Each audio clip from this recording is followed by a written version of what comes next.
What is up, our beautiful Hey family? We are headed into mistakes tourists make in Scotland. Okay. This is good Let's see information where because this I don't want to goes. be a tourist out there making mistakes when we eventually go. But if you're new, hit that subscribe, like, notification bell. Links to our other channels down below if you can't get enough of Oh, us. that good stuff. Let's dive in.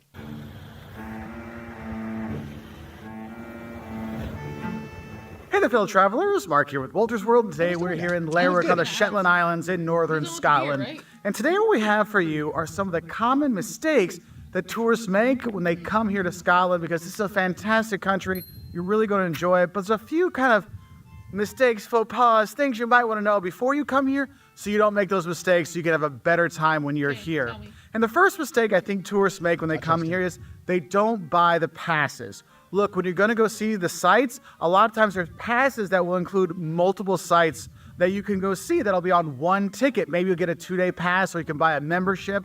There's Historic Scotland, there's the National Trust for Scotland, and they'll actually sell passes for you that'll get you in the entrance into all kinds of really great sites. Okay. And the thing is, if you're going to see more than like 2 of the sites, it pays for itself. If you just get like a short, like, traveler's ticket kind of stuff, it's well worth doing it. So make sure you're saving some money that way. Don't leave money on the table, okay? Now, the second mistake like we money see left on the tourists table. make when they come here is they think that everyone will be glad to take their Scottish pounds when they leave Scotland. For those who don't know, you use the British pound here in Scotland as a currency, but there's also special notes from Scottish banks, from the Royal Bank of Scotland, the Bank of Scotland, Clydesdale Bank, that are Scottish pounds. So you can have 4 different versions of a 20-pound note or a 10-pound note. And the thing is, when you leave Scotland, not everybody really likes the Scottish pounds. Now, everywhere in Scotland, people will take it. In most places in England, they'll take them as well. Some people might not, like they might not be too happy with it, but it's just one of those things to think about. But the big issue is when you leave the UK and you try to exchange them at an exchange house.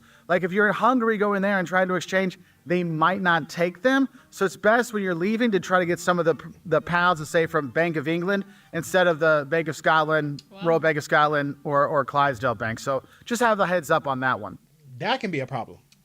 That's crazy. Because that sounds like that can get confusing real quick. That's like losing out on money. 'Cause they have so we're many- leaving money on the table. Yeah, like he said, there's 4 different little places. So, yeah, you exchanging all No, 4 different types of. And then what money. what pounds? Like I'm gonna get mixed up and then get the pounds all mixed. Look at the That's ones a that say little. from Scotland. I might be on one place. I just might be in one place to play it safe because that's a little scurry. That's a little scurry. I don't want nobody looking at me sideways trying to get them the wrong pounds. Right. Now, my next mistake actually is going to deal with Edinburgh, because I know most of the tourists that come to Scotland just go to Edinburgh and kind of take off. And so I think a good mistake I see people make is when they see the tourist map of Edinburgh, they think it's flat there. Look, you need to understand that tourist map of Edinburgh makes it look so simple to get around, but you have some pretty big hills you're going to have to deal with when you're there. So make sure, before you come to Scotland, practice up on some hiking and some walking, because you're going to have a little hill to go up. That Royal Mile, it starts here and ends up here, okay? So do have a heads up for that one. Now, the next mistake we see tourists make when they come here is buying a kilt. Look, if you want to buy a kilt, that's great, fantastic. Go ahead, Who's buying help a the kilt? Scottish economy. I know they appreciate it, so do that. But the thing is one, when are you going to wear a kilt Right. outside of Scotland, okay? That's one of the things, because they're not cheap to get. Like, you're going to spend some money to get a nice kilt. And the thing is don't just buy one randomly. If you have Scottish history or Scottish ancestry like we do, we have multiple families that are Scottish in our ancestry, so we can choose different kind of patterns or tartans that we could wear for our kilts. The thing is, if you have a history and you want to buy one, find out which clan you are and get that one, because you don't want to have the wrong one out there. Also, a lot of times you'll see tourists that'll buy them and they have no clue how to wear them. So make sure if you do buy one, don't make the mistake of not having them teach you how to wear it, so you actually can wear it the right way. Wow. You know what's crazy? That's actually cool. It's like educational for them. Somebody at our church had one on. They're yeah, Scottish. I remember. I was They like, had oh, the he's kilt. wearing a kilt. It was the green one. If you guys know, it was green. I think Yeah. the green and blue one. I didn't know they had representation for Now that I know, I would like to know what his is. Yeah. He had a green and blue one on.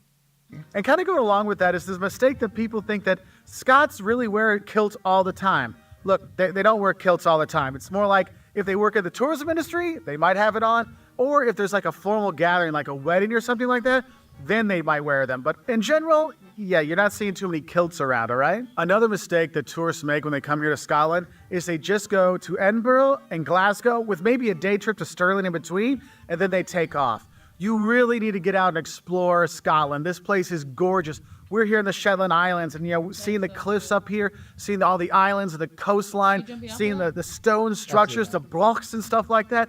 It's so cool. Trying to go find Nessie at Loch Ness, going through the Isle of Skye and see the waterfalls there. Oh my gosh, the formations there. Going through the Highlands. It's just such a beautiful country, and you got to get out there and enjoy it. And the thing is, though, most people just stick Edinburgh, Glasgow, maybe Stirling, and take off. You need to get out more. And I think the reason why is actually probably our next mistake, and that mistake is people give up on the thought of driving here in Scotland. Once they hear they drive on the left side. I cannot tell you how many people have written to us and called us and talked to us saying, I'd love to go to Scotland, but I'm scared to drive on the left-hand side of the road. So they don't come. The thing is, just don't worry. What I recommend, watch some videos online about driving on the left side. That will make you feel better. Take your time when you're here. Have patience. Concentrate. There's no filming yourself. Look, I'm driving on the other side of the road. No, you're not doing that, all right? Don't do those things. Focus on the road. Get a good GPS for the car. The phone ones aren't as good as the car ones, so get that. So you feel more comfortable driving around, and it will make it a lot easier because believe me, there's so many castles and sites to go see throughout the country that you can't really get to very well with public transportation or can't go to at all, that you really, really need to have your own transportation. So don't make the mistake of not renting a car. That would drive me crazy. I'm not even going to sit here and hold y'all. That driving on that side of the road would make me paranoid. Because we're so used to our side, like the right. I feel like it's easy. Heck no. Just drive normal. My man will drive you insane. I don't think when you're making turns and merging and all that, you're going to be like, you're going to want to go to your right and turn to the right. Left side, that is insane. I think I can do it. I'm not saying you can't, but your mind's naturally want to go to turn the direction you're used to turning in the U.S. Being on the opposite side is crazy work. Crazy work. And I think there's steering wheels on the other side, too. You're turning the different way. Well, Wilburn, if you're driving on the left side, of course the steering wheel is going to be on the left side. I'm not pretty sure that's why they made it. Why? There's right-hand drive cars all the time. I don't know. I feel like it'd be easy. Yeah, in your mind. In your mind. I would be like, oh, wrong side. Dang it, reverse. That's why I'm going 10 miles an hour that I can be safe. Put it in reverse. Now, another common mistake I see tourists make is they don't even give Scottish food a chance. Look, Scotland actually has some really good food. The seafood here, the salmon, the mussels, the scallops, the other fish, the whitefish we've had here. There's been so much good food here, and you're going to eat very well in Scotland. So don't be like, oh, going to Scotland. Looks like I'm going to lose 10 pounds unless I drink my dinner. No, look, you can eat really well. The seafood's great. The beef here is outstanding. The lamb, oh, you got to do the lamb when you're here. And there's all kinds of other fun stuff. You can have the local whiskey that's here. You have the Iron Bru, the Scottish soda that I'll talk about later. You have that. And there's all kinds of really good Scottish traditional cuisine you can have and enjoy when you're here. And I think enjoying that food is so important that there's another mistake that tourists make, and that is not making reservations for dinner on Friday and Saturday nights, or not making reservations for dinner during the Edinburgh Festival in Edinburgh in August, or not making reservations for dinner anytime you're in a small town during tourist season.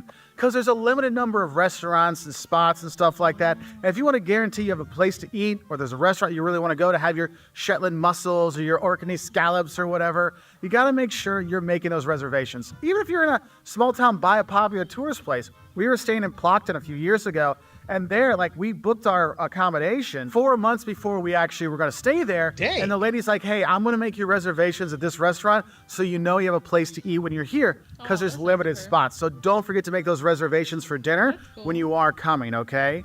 And it's not just in big cities, it's in small towns as well.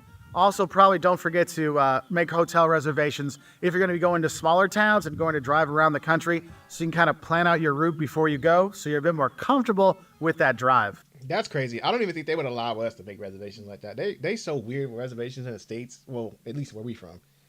It's like certain amount of the party got to show up at a certain time. Yeah, if you make a reservation, it's like it's a mess. If you have a 15 people reservation or even 10, they'll be like, okay, well, in order for your reservation to be going through, you have to have at least 4 people at the spot at that time, or your reservation's lost. It's so weird. And I think for us to make a reservation, like he said, far out, I think it has to be a party. I don't think you can make a reservation for 2. Far out.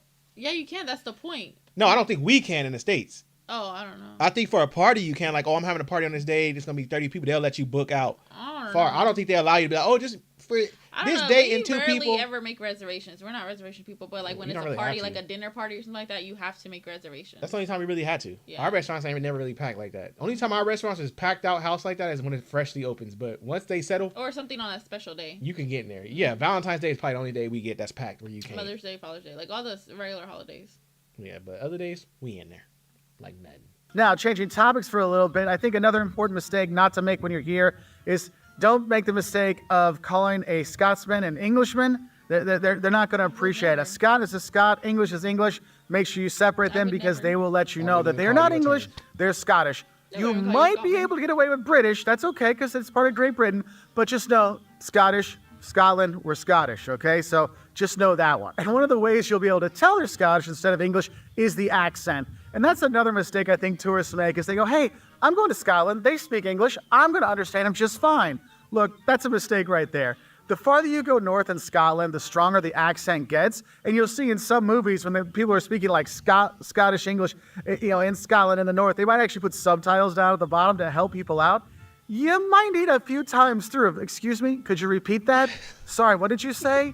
So don't make the mistake of getting upset because you can't understand them. Just take some time and a smile. And no, you're not the only tourist that didn't quite understand everything they said, okay? Now, the next mistake I want to talk about has to deal with when you're driving around, and that is not taking snacks with you. Look, you need to have some snacks in your car because a lot of times you have long drives. There's no shops along the way, no pub along the way, and you're going to get hungry. There might not be anything around. So make sure you throw some bags of stuff in. Get some of the local snacks when you're here. Get the caramel wafers or stuff like that when you're here. There's a lot of good Scottish candy and treats, the Scottish shortbread. You have these things that sit well in your car, no big deal. And you can just nibble on them, grab some drinks as well. It's very important. So you have that. Another mistake I see people make is they don't look up the local festivals. Look, Scotland has so many crazy fun festivals you can go to all throughout the year that, you know what, take a gander, visit Scotland, their website, I'm sure it talks about all the festivals around the country, and see if you're coming in October or January or June,